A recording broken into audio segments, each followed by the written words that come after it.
We have 30 county jails within the Archdiocese of Dubuque, and we also have 2 state prisons, Anamosa State Penitentiary and Luster Heights, which is an extension of Anamosa.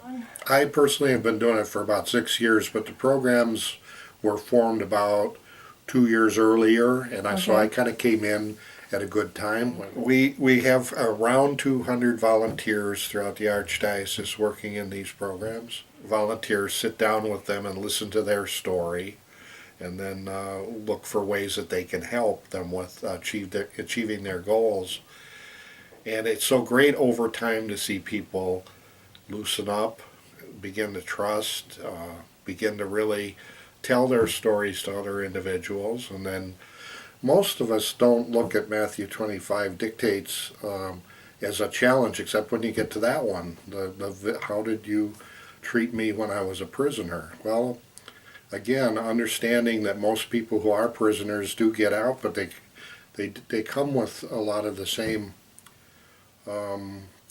struggles that they had before they went into prison, and those are chains and those are prisons in and of themselves. And so you do hear the noise of the doors closing, and people always refer to that as being such a solid final sound. And I did hear that, but I never really had fear because of the way that I was welcomed by the inmates, the individuals I came in to see.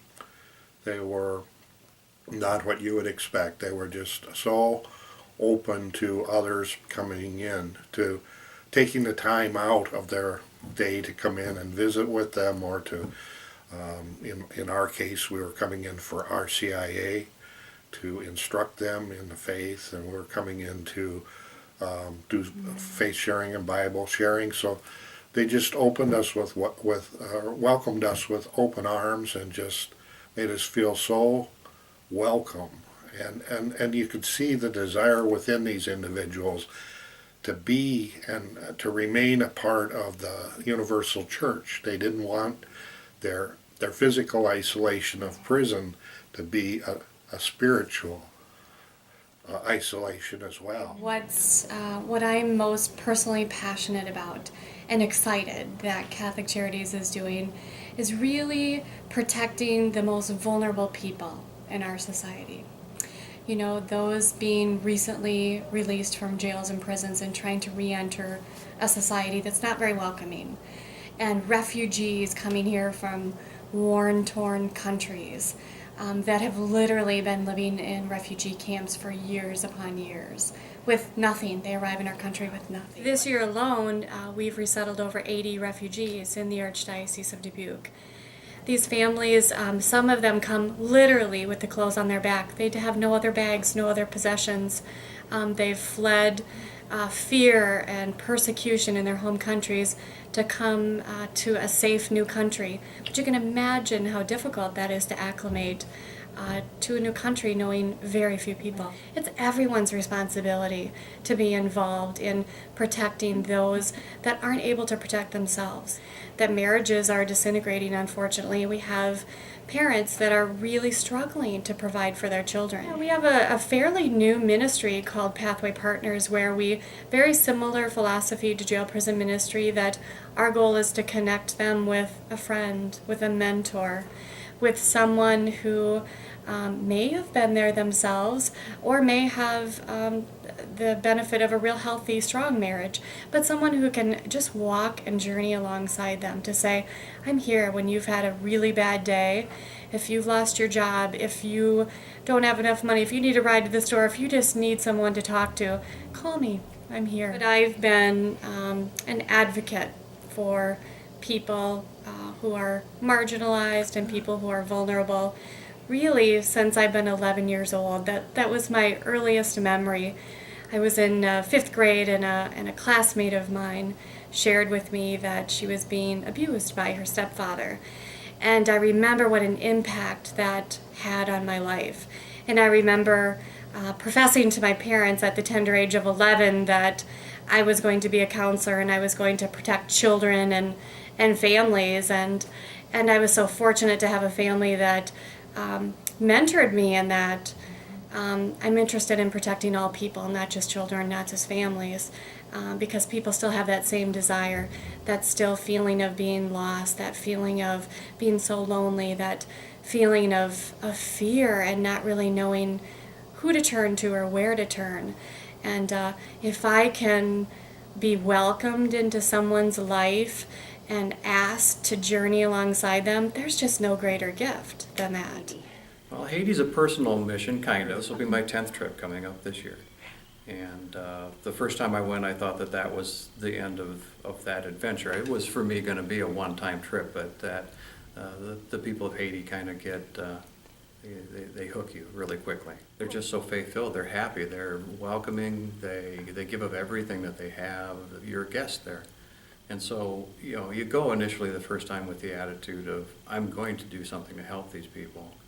And you really come away thinking more, wow, I didn't think I'd get that much out of this trip. So there's so many parishes in eastern Iowa and all over that do sister parish work. So you got to give credit to the whole Archdiocese and statewide effort that goes into it. And so our real mission is to help Father with his primary goal, which is to educate, because that's the key to success in getting out of maybe some level of poverty there. When we first went down there, Peg and I, we met a young man called Emilian, and he was still in what we would term kind of middle school. So we met him a long time ago, and he's grown up since then quite a bit.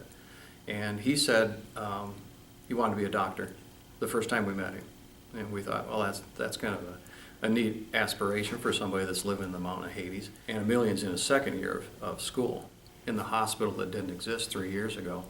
And then Emilian just last month went back from school during the summer break and spent several weeks with Sister working at the hospital. So, things just kind of, when you work in a faith environment and you believe, you do things that just, everything comes together. The foundation is the gospel. The foundation is it's like saying, keeping your eyes on Jesus and what would Jesus do. So the most important thing, of course, is that each person is special, unique, worth everything there is. And so the only way that we can go forward with anything is out of respect for the other person, respect for ourselves and the other person. And then how are we going to relate with one another? Actually, what I do for Catholic Charities, depends on what the need is, in the central office at the time. Okay. Except that I do Barnabas Uplift, which is a program to try to help people raise themselves out of poverty.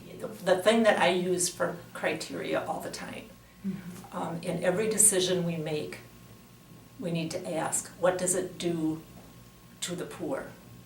What does it do for the poor? And how does it help the poor to do for themselves? And I often use that even with people when they sit down to eat, to just challenge one another, challenge us to ask, what does this meal do for the poor? What did it do for the poor? And how is it helping the poor to do for themselves? I think all the food that we have on our plate had a life before it got there. And, it helped make cleaner water and a safer earth, or it contaminated it. It helped workers feed their family and have a decent life, or it enslaved them.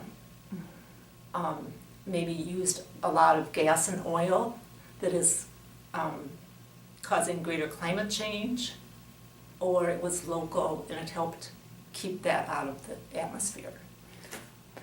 So every decision, I think, one of the things that I love about what he said is that we are all called to be protectors, protectors of one another, protectors of, the relationships in our circle, the protectors of the earth, protectors of creation, I think is what he said. But, He did. He you know, did. and I think that's something we all need to do.